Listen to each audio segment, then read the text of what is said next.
പ്രിയപ്പെട്ടവരെ, ഈ ജീവിതം നശ്വരമാണ്. ഈ ലോകം ശാശ്വതമല്ല. വളരെ മനോഹരമായ ഒരു ഉദാഹരണം മഹാനായ റസൂലുള്ളാഹി സ്വല്ലല്ലാഹു അലൈഹി വസല്ലം നമ്മെ ബോധ്യപ്പെടുത്തുന്നുണ്ട്. വല്ലാഹ് മദ്ദുന്യാ ഫിൽ ആഖിറതി ഇല്ലാ മിസ്ലു മാ യജ്അലു അഹദുക്കും ഇസ്ബഅഹു ഫിൽ യം ഫൽയൻദുർ ബിമാ യർജിഉ. ദുനിയാവും പരലോകവും തമ്മിലുള്ള ഒരു താരതമ്യം നമ്മെ ബോധ്യപ്പെടുത്തുകയാണ്. കോടാനുകോടി വെള്ളത്തുള്ളികളുള്ള സമുദ്രത്തിലേക്ക് നിങ്ങളുടെ വിരലൊന്ന് നിങ്ങൾ മുക്കുക. ആ വിരൽ മുക്കിയെടുക്കുമ്പോൾ ആ വിരലിൽ നിന്നും ഒരുപാട് വെള്ളത്തുള്ളികൾ ഒറ്റി അവസാനം കാണുന്ന ആ വെള്ളത്തുള്ളിയുണ്ടല്ലോ, അതാണ് നിങ്ങളുടെ ഈ ഇഹലോക ജീവിതം. അതാണ് നിങ്ങളുടെ ഈ ലോകത്തെ സമയം. അതാണ് നിങ്ങളുടെ ഈ ലോകത്തെ ജീവിതം എന്ന് പറയുന്നത് എന്ന് നമ്മളെ ബോധ്യപ്പെടുത്തുകയാണ്. എന്തിനാണ് ഇങ്ങനെ ഒരു ബോധ്യപ്പെടുത്തൽ? എന്തിനാണ് ഇങ്ങനെ ഒരു ബോധ്യപ്പെടുത്തൽ? പ്രിയപ്പെട്ടവരെ, വിശ്വാസികളെ, നമ്മൾ അറിയണം, നാം ജീവിക്കുന്നത് പരലോകബോധമില്ലാത്ത ആളുകളുടെ കൂടെയാണ്. നമ്മൾ ജീവിക്കുന്നത് മരണശേഷം ഒരു ജീവിതമുണ്ട് എന്ന് ബോധ്യപ്പെടാത്ത ഒരുപാട് ആളുകളുടെ കൂടെയാണ്. നമ്മളുടെ കച്ചവടം, നമ്മുടെ ക്രയവിക്രയങ്ങൾ, നമ്മുടെ ജോലികൾ, നമ്മുടെ മറ്റു എല്ലാവിധ പ്രവർത്തനങ്ങളും അവരുടെ കൂടെയാണ്. അതുകൊണ്ട് തന്നെ നമുക്ക് ഈ ബോധ്യപ്പെടുത്തൽ ആവശ്യമാണ്. നമ്മളൊന്ന് ഈ സമയത്ത് ആലോചിക്കേണ്ടതുണ്ട്. അങ്ങനെ ബോധമില്ലാത്ത ആളുകളെ പോലെ നമ്മളാവാൻ പാടില്ല എന്നുള്ളതാണ്. എൻ്റെ പ്രിയപ്പെട്ടവരെ, നമ്മുടെ കൂടെയുള്ള ഒരുപാട് ആളുകൾ ഇന്ന് ഇല്ല. അവരെ ഈ സമയത്ത് നമ്മളൊന്ന് ആലോചിക്കേണ്ടത് ആവശ്യമാണ്. നമ്മൾ ഏറെ സ്നേഹിക്കുന്ന ഒരുപക്ഷെ നമ്മുടെ ഉമ്മ, അല്ലെങ്കിൽ നമ്മുടെ ഉപ്പ, നമ്മുടെ പൊന്നുമക്കൾ, നമ്മുടെ ജ്യേഷ്ഠാനുജന്മാർ, നമ്മുടെ കുടുംബാംഗങ്ങൾ, നമ്മുടെ അയൽവാസികൾ, നമ്മുടെ പണ്ഡിതന്മാർ, അങ്ങനെ നമ്മളുമായി ബന്ധപ്പെട്ട ആളുകൾ, അവർ ഇന്ന് എവിടെയാണ്? ഈ സമയത്ത് അവർ എവിടെയാണ്? അവർ നമ്മൾ ജീവിക്കുന്ന, നമ്മൾ നടന്നുകൊണ്ടിരിക്കുന്ന, നമ്മൾ വാഹനമോടിക്കുന്ന ഈ മണ്ണിൻ്റെ ചുവട്ടിലാണ്. ഈ മണ്ണിൻ്റെ ചുവട്ടിലാണ്. അവരെന്താണ് ഇപ്പോൾ അനുഭവിക്കുന്നത്?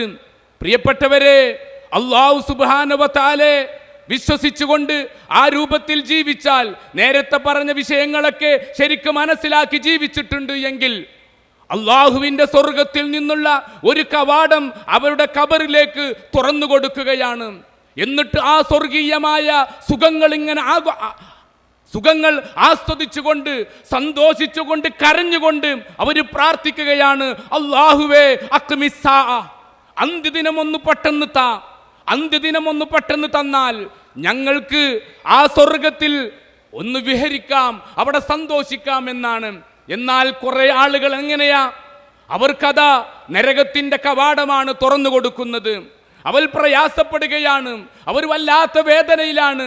അവർ പറയുന്നത്, വേണ്ട, ഇത് തന്നെ ഞങ്ങൾക്ക് സഹിക്കാൻ കഴിയുന്നില്ല, അതുകൊണ്ട് ഞങ്ങൾക്ക് ഖിയാമത്ത് നാൾ വരണ്ട എന്നും അവർ പ്രാർത്ഥിച്ചു കൊണ്ടിരിക്കുകയാണ്. എന്തിൻ്റെ പേരിലാണ്, എന്തിൻ്റെ അടിസ്ഥാനത്തിലാണ് ഇങ്ങനെ അവർ പറയുന്നത്? നമ്മൾ മനസ്സിലാക്കണം. മനുഷ്യ, നീ നിന്റെ മരണം വന്നപ്പോഴേക്കും നിന്റെ വീട്ടിൽ നല്ല സൗകര്യം നീ ഒരുക്കി കൊടുത്തുവല്ലേ? നിന്റെ മക്കളുടെ കല്യാണം നീ കഴിപ്പിച്ചു കൊടുത്തുവല്ലേ? അവർക്ക് നല്ല വിദ്യാഭ്യാസം കൊടുത്തുവല്ലേ? അതല്ലെങ്കിൽ അത്തരത്തിലുള്ള കാര്യങ്ങളല്ല നാളെ റബ്ബ് നമ്മളോട് ചോദിക്കുക. അള്ളാഹുവിനെ പറ്റിയാണ് ചോദിക്കുക ഖബറിൽ, പ്രവാചകനെ പറ്റിയാണ് ചോദിക്കുക ഖബറിൽ, ദീനിനെ പറ്റിയാണ്, ഖുർആനിനെ പറ്റിയാണ്. ഈ ചോദ്യങ്ങൾക്കൊക്കെ അള്ളാഹു പറഞ്ഞ പോലെയുള്ള കൃത്യമായ മറുപടി നമുക്കുണ്ട് എങ്കിൽ നമുക്ക് സന്തോഷിക്കാം.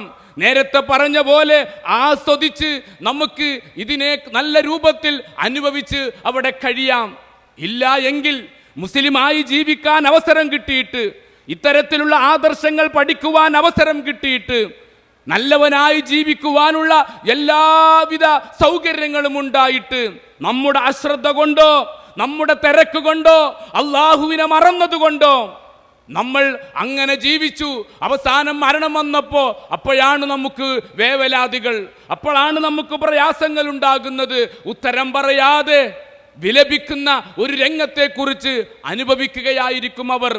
പ്രിയപ്പെട്ടവരെ, ഞാൻ നേരത്തെ പറഞ്ഞ നമ്മളിൽ നിന്നും മരണപ്പെട്ട ഈ ആളുകളൊക്കെ ഈ രണ്ടിൽ ഏതെങ്കിലും ഒന്ന് ഇപ്പോൾ അനുഭവിക്കുന്നുണ്ടാകും. ഈ രണ്ടിൽ ഏതെങ്കിലും ഒന്ന് അവർ അനുഭവിക്കുന്നുണ്ടാകും. എങ്കിൽ നമ്മളിപ്പോൾ എവിടെ? നമ്മൾ ഈ ഭൂമിക്ക് മുകളിലാണ്. നമ്മളിവിടെ സഞ്ചരിച്ചു കൊണ്ടിരിക്കുകയാണ്. നമ്മളെ മരണം പിടികൂടിയിട്ടില്ല. ഇപ്പോൾ നമുക്ക് ആയുസ്സുണ്ട്, ഇപ്പോൾ നമുക്ക് ആരോഗ്യമുണ്ട്. നമുക്കും അവിടേക്ക് പോവേണ്ടതുണ്ട്. നമുക്കും മണ്ണിൻ്റെ അടിയിലേക്ക് പോവാനുള്ളവരാണ്. അതുകൊണ്ട് തന്നെ നമുക്കൊക്കെ സുപരിതമായ ഒരായത്താണ് ഞാൻ നിങ്ങളുടെ മുമ്പിൽ ഓതിക്കേൽപ്പിച്ചിട്ടുള്ളത്. വിശുദ്ധ ഖുർആനിലെ 59-ാം അധ്യായം സൂറത്തു ഹശറിലെ 18-ാമത്തെ വചനം നമ്മളെ ഏറെ ചിന്തിപ്പിക്കേണ്ട ആയത്താം. അള്ളാഹു വിശ്വാസികളെ വിളിച്ചാ പറയുന്നത്, യാ അയ്യുഹല്ലദീന ആമനു, ഓ സത്യവിശ്വാസികളെ, ഇത്തഖുല്ലാഹ്, നിങ്ങൾ അള്ളാഹുവിനെ സൂക്ഷിക്കുക. പിന്നെ പറഞ്ഞത് വൽ തൻദുർ നഫ്സും മാ ഖദ്ദമത് ലിഗദിൻ, നാളേക്ക് വേണ്ടി ഓരോ ദേഹവും ഓരോ വ്യക്തിയും എന്താണ് മുന്നൊരുക്കം ചെയ്തിട്ടുള്ളത് എന്ന് നോക്കിക്കൊള്ളട്ടെ എന്നാണ്.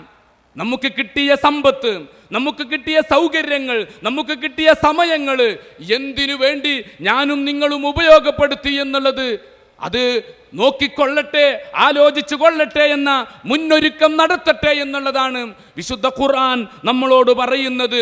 പ്രിയപ്പെട്ടവരെ, നമ്മുടെ മരണശേഷം നമ്മുടെ ഈ ജീവിതം നന്നാവാൻ നേരത്തെ പറഞ്ഞ പോലെ അള്ളാഹുവിൻ്റെ നല്ല മാലാഖമാരുടെ നല്ല വാക്കുകൾ കേട്ട് ആ സ്വർഗീയ കവാടമൊക്കെ നമുക്ക് തുറന്നു കിട്ടണമെങ്കിൽ ഈ ജീവിതത്തിൽ ഒരുപാട് പ്രയാസങ്ങൾ നമ്മൾ അനുഭവിക്കേണ്ടി വരും, ഒരുപാട് കഷ്ടപ്പാടുകൾ ഉണ്ടാകും.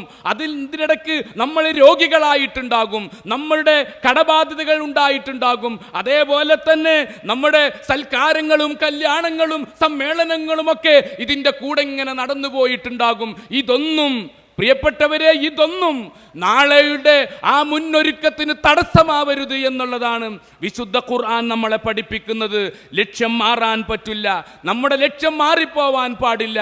ഒരു സഹാബിയുടെ ചരിത്രം പറയട്ടെ.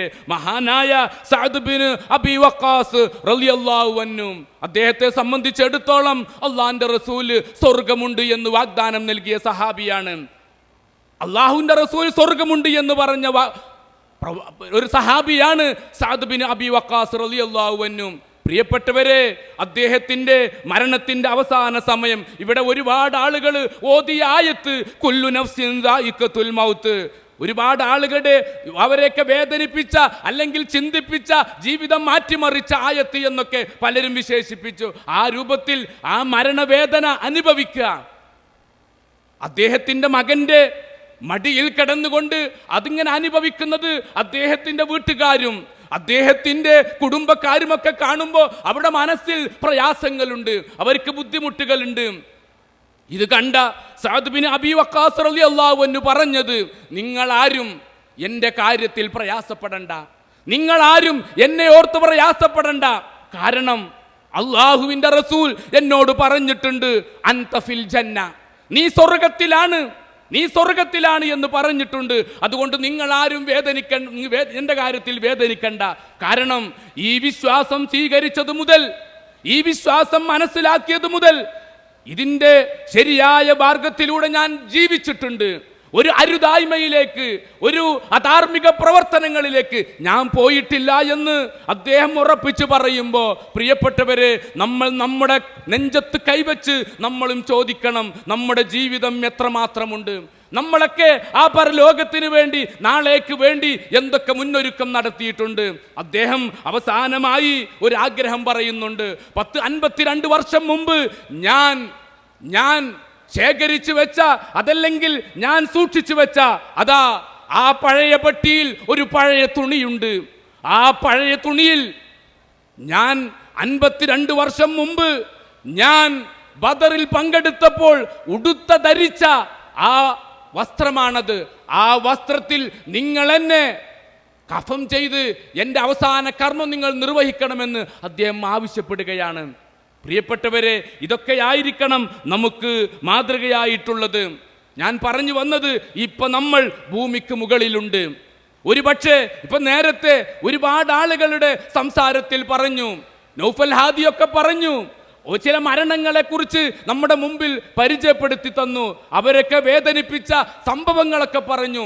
ഇതേപോലെ ഒരറ്റാക്കുണ്ടായിട്ട്, അതല്ലെങ്കിൽ ഏതെങ്കിലും ഒരു മാരകമായ രോഗം ബാധിച്ച്, അതല്ലെങ്കിൽ എന്തെങ്കിലും തരത്തിലുള്ള പ്രകൃതി ദുരന്തങ്ങൾ ഉണ്ടായിട്ട്, അതല്ലെങ്കിൽ ഏതെങ്കിലും തരത്തിലുള്ള ആക്സിഡന്റ് ബാധിച്ച് നമ്മളും ഈ ലോകത്തുനിന്ന് വിട പറയും.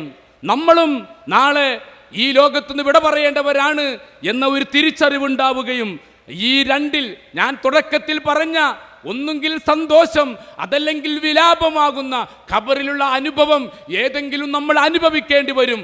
അതുകൊണ്ട് തന്നെ ഇപ്പോഴേ ആലോചിക്കുക, ഇപ്പോഴേ ചിന്തിക്കുക, ഇതിൽ ഏത് വേണം, ഏതാണ് നമുക്ക് ആവശ്യമുള്ളത് എന്ന് നമ്മളാണ് തീരുമാനിക്കേണ്ടത്. പ്രിയപ്പെട്ടവരെ, നമ്മൾ തിരക്കിലാണ്. വിശ്വാസികളെ, നമ്മൾ തിരക്കിലാണ്. നമ്മുടെ വീട് പണിയും, അതല്ലെങ്കിൽ നമ്മുടെ ബിസിനസ്, ഇപ്പോഴാണെങ്കിൽ രാഷ്ട്രീയം, ഇങ്ങനെയുള്ള തിരക്കിലാകുമ്പോൾ നമ്മൾ ആലോചിക്കേണ്ടത് മരണശേഷം നമ്മുടെ അവസ്ഥയെക്കുറിച്ചുള്ള ചിന്ത നമുക്ക് നന്നായിട്ടുണ്ടാവേണ്ടതുണ്ട്. നമ്മുടെ മുൻഗാമികൾ, ഒരുപക്ഷെ നമ്മുടെ നാട്ടിലെ അറിയപ്പെട്ട നേതാക്കന്മാർ, അതല്ലെങ്കിൽ പണ്ഡിതന്മാർ, അതല്ലെങ്കിൽ നമ്മളുമായി ഏറ്റവും അടുത്ത ആളുകൾ, അവരൊക്കെ മരണപ്പെട്ടു പോയപ്പോൾ എന്താണ് ഇവിടെ മുടക്കം വന്നിട്ടുള്ളത് എന്നുള്ളത് നമ്മൾ ഒരു വേള ചിന്തിക്കേണ്ടതുണ്ട്. അവർ മരിച്ചതിൻ്റെ പേരിൽ ഏതെങ്കിലും കല്യാണം മുടങ്ങിപ്പോയിട്ടുണ്ടോ? അവർ മരിച്ചതിൻ്റെ പേരിൽ ഏതെങ്കിലും വീട്ടുകൂടൽ നടക്കാതെ പോയിട്ടുണ്ടോ? അവർ മരിച്ചതിൻ്റെ പേരിൽ എന്തെങ്കിലും സൽക്കാരങ്ങൾ, എന്തെങ്കിലും ബിസിനസ്സുകൾ, എന്തെങ്കിലും സമ്മേളനങ്ങൾ, ഏതെങ്കിലും പള്ളിയുടെ നിർമ്മാണം, ഏതെങ്കിലും മദ്രസയുടെ നിർമ്മാണം, ആലോചിക്കുക, എന്തെങ്കിലും മുടക്കമുണ്ടോ, ഉണ്ടായിട്ടുണ്ടോ? എങ്കിൽ നമ്മൾ ആലോചിക്കേണ്ടത്, നമ്മൾ മരിച്ചാലും ഒന്നിനും ഒരു മുടക്കമുണ്ടാവില്ല. ഇവിടെ കൃത്യമായി അതൊക്കെ നടക്കും. ഇവിടെ സമ്മേളനങ്ങൾ നടക്കും, ഇവിടെ മദ്രസകൾ ഉണ്ടാകും, ഇവിടെ പള്ളികൾ ഉണ്ടാകും, ഇവിടെ മറ്റുള്ള സൽക്കാരങ്ങളും കല്യാണങ്ങളും ഒക്കെ നടക്കും. അതുകൊണ്ട് തന്നെ നമ്മൾ ആലോചിക്കേണ്ടത്, റസൂലുള്ളാഹി സ്വല്ലല്ലാഹു അലൈഹി വസല്ലം പറഞ്ഞില്ലേ, ഇഅ്മൽ ലിദുൻയാക കഅന്നക തഈശു അബദാ, നീ ദുനിയാവിന് വേണ്ടി സമ്പാദിച്ചോ, കാലങ്ങളോളം ഈ ലോകത്ത് ജീവിക്കുമെന്ന മട്ടിൽ നീ അധ്വാനിച്ചു കൊള്ളുക. പക്ഷേ കൂടെ ഉണ്ടാവേണ്ടത് വഅ്മൽ ലിആഖിറതിക, നിന്റെ പരലോകത്തിനു വേണ്ടി നീ പ്രവർത്തിക്കണം. കഅന്നക തമൂതു ഗദാ, നാളെ നീ മരിക്കുമെന്ന ഒരു തിരിച്ചറിവുണ്ടാവണം. അതുകൊണ്ട് പ്രിയപ്പെട്ടവരെ, നമ്മളിങ്ങനെയുള്ള ഓരോ കൂട്ടായ്മയിലും പങ്കെടുക്കുമ്പോൾ നമ്മളെങ്ങനെ ബോധ്യപ്പെടുത്തുകയാണ്, ദിവസവും 17 തവണ നെഞ്ചത്ത് കൈവച്ച് ഞാനും നിങ്ങളും പ്രാർത്ഥിക്കുന്നുണ്ട്, മാലിക് യൗമിദ്ദീൻ. എന്താണ് ആ പ്രാർത്ഥന? പടച്ചവനെ, ഞാൻ ചെയ്യുന്ന എല്ലാ പ്രവർത്തനവും നീ കാണുന്നുണ്ട്, നീ അതിന് പ്രതിഫലം തരും, നീ അതിൻ്റെ ഉടമസ്ഥനാണ് എന്ന് നമ്മളിങ്ങനെ പറഞ്ഞുകൊണ്ടിരിക്കുകയാണ്. പ്രിയപ്പെട്ടവരെ, നമ്മളെങ്ങനെ ദിവസവും 5 തവണ പള്ളി മിനാരങ്ങളിൽ നിന്നും നമ്മളെ വിളിച്ച് ഓർമ്മപ്പെടുത്തുകയാണ്, ഹയ്യാലസ് സ്വലാ ഹയ്യാലൽ ഫലാ. എന്താ പറയുന്നത്? സഹോദരാ, നിന്റെ ബിസിനസ്, നിന്റെ കുടുംബം, അതല്ലെങ്കിൽ നിന്റെ ഏതെങ്കിലും ഭൗതിക സൗകര്യങ്ങളൊന്നും നിനക്ക് എൻ്റെ വിളിയിലേക്ക് തടസ്സമാവരുത് എന്ന് പറഞ്ഞ് നമ്മളെങ്ങനെ വിളിച്ചുകൊണ്ടിരിക്കുകയാണ്. അതുകൊണ്ട് തന്നെ മരണം വന്നിട്ട് പിന്നെ നിനക്ക് സമയമുണ്ടാവുകയില്ല, അതിൻ്റെ മുമ്പ് നിന്റെ സമയം നീ ഉപയോഗപ്പെടുത്തണമെന്ന. നമ്മളൊക്കെ നമസ്കരിക്കുമ്പോൾ ഖബറിനെ തൊട്ടും അതേപോലെ തന്നെ പരലോകത്തെ ശിക്ഷയെ തൊട്ടും നമ്മളൊക്കെ പ്രാർത്ഥിക്കുന്നില്ലേ? അല്ലാഹുമ്മ ഇന്നി അഊദു ബിക മിൻ അദാബി ജഹന്നം വമിൻ അദാബിൽ ഖബർ. നമ്മളെങ്ങനെ ഓർമ്മപ്പെടുത്തുകയാണ്, പടച്ചവനെ, ഖബറിലെ ശിക്ഷയിൽ നിന്ന്, നരകത്തിലെ ശിക്ഷയിൽ നിന്ന് നാഥാ എന്നെ കാത്തുരക്ഷിക്കണമെന്ന് അർത്ഥമറിഞ്ഞ് നമ്മളിങ്ങനെ പ്രാർത്ഥിക്കുമ്പോൾ നമ്മൾ അള്ളാഹുവിനെ മറക്കാൻ പാടില്ല. നമ്മുടെ മരണശേഷമുള്ള ജീവിതത്തെക്കുറിച്ച് കൃത്യമായ ധാരണ ഉണ്ടാവേണ്ടതുണ്ട്. അതാണ് ഞാൻ ഓതിക്കേൽപ്പിച്ച ആയത്തിൽ അള്ളാഹ് നമ്മളോട് പറയുന്നത്, യാ അയ്യുഹല്ലദീന ആമനു, ഓ സത്യവിശ്വാസികളെ, ഇത്തഖുല്ലാഹ്, അള്ളാനെ സൂക്ഷിക്കണം കേട്ടോ. എന്നിട്ട് നമ്മളോട് ഓരോരുത്തരോടും സ്നേഹനിധിയായ റബ്ബ് പറയാണ്, വൽ തൻദുർ നഫ്സും മാ ഖദ്ദമത് ലിഗദ്, നാളേക്ക് വേണ്ടി എന്താണ് മുന്നൊരുക്കം ചെയ്തിട്ടുള്ളത് എന്ന്. ഇത് അള്ളേ നമ്മളോട് പറയുള്ളൂ. ആലോചിക്കണം. ഒരുപക്ഷേ നമ്മുടെ ഭർത്താവ് നമ്മളോട് പറഞ്ഞുകൊള്ളണമെന്നില്ല, നമ്മുടെ ഭാര്യ നമ്മളോട് പറഞ്ഞുകൊള്ളണമെന്നില്ല, നമ്മുടെ പിതാവ് നമ്മളോട് പറഞ്ഞുകൊള്ളണമെന്നില്ല, നമ്മുടെ മക്കൾ നമ്മളോട് പറഞ്ഞുകൊള്ളണമെന്നില്ല. ചുരുക്കം ആളുകളൊക്കെ പറഞ്ഞേക്കാം, പക്ഷേ സ്നേഹനിധിയായ റബ്ബ് പറയാണ്. അതുകൊണ്ട് തന്നെ നമ്മൾ ഈ കാര്യത്തെക്കുറിച്ച് കൃത്യമായ ധാരണ ഉണ്ടാവുക. നമുക്ക് ഈ മരണശേഷം നമ്മളൊക്കെ ആഗ്രഹിക്കുന്നത് ആ സ്വർഗമാണ്. അവിടെ ഫീഹാ സുറുറും മർഫൂഅ വഅക്വാബും മൗലൂഅ വനമാരിഖു മസ്ഫൂഫ വസറാബിയു മബ്സൂസ. എത്ര സുന്ദരമായിട്ടാണ് ഖുർആൻ നമുക്ക് ഇങ്ങനെ വിശദീകരിച്ച് തരുന്നത്. അവിടെ ഉയർത്തപ്പെട്ട കട്ടിലുകളുണ്ട്, അരുവികളുണ്ട്, തലയിണകളുണ്ട്. അതേപോലെ തന്നെ നമുക്കൊക്കെ കുടിക്കാൻ പറ്റുന്ന കോപ്പകളൊക്കെ വേണ്ടപ്പെട്ട സ്ഥലങ്ങളിൽ വെച്ചിട്ടുണ്ട്. അവിടെ ആസ്വദിക്കണം. അതിന് നമ്മൾ നമ്മുടെ ജീവിതം നമ്മൾ ധന്യമാക്കണം. പ്രിയപ്പെട്ടവരെ, നമ്മുടെ മനസ്സിലുണ്ടാവണം നരകം എന്ന് പറയുന്നത് കല്ലാ ഇന്നഹാ ലല്ലാ നസ്സാഅതൻ ലിശ്ശവാ. നിസ്സംശയം അത് ആളിക്കത്തുന്ന തീ തന്നെയാണ്. അത് നമ്മുടെ തലയോട്ടി ഉരിച്ചു കളയുന്നതാണ്. ഈ ഒരു ബോധത്തെക്കുറിച്ച് കൃത്യമായി ധാരണയുണ്ടായി. ആ നരകം നമ്മൾ മുന്നിൽ കണ്ട്, ആ സ്വർഗത്തിലെ സുഖങ്ങൾ നമ്മൾ മുന്നിൽ കണ്ട്, നമുക്ക് വേണ്ടി നാം നന്നായി പ്രവർത്തിക്കുക. റഹ്മാനായ നാഥൻ ആ രൂപത്തിൽ നല്ലത് പ്രവർത്തിച്ച് ഈ ലോകത്തോട് വിട പറയാൻ നമുക്കൊക്കെ അള്ളാഹു അനുഗ്രഹവും ആഫിയത്തും എല്ലാം ബർക്കത്തും നൽകട്ടെ എന്ന് ആത്മാർത്ഥമായി പ്രാർത്ഥിച്ചു വാക്കുകൾ ചുരുക്കുന്നു. വആഖിറു ദഅവാന അൽഹംദുലില്ലാഹി റബ്ബിൽ ആലമീൻ. അസ്സലാമു അലൈക്കും വറഹ്മത്തുള്ളാഹി വബറകാതുഹു.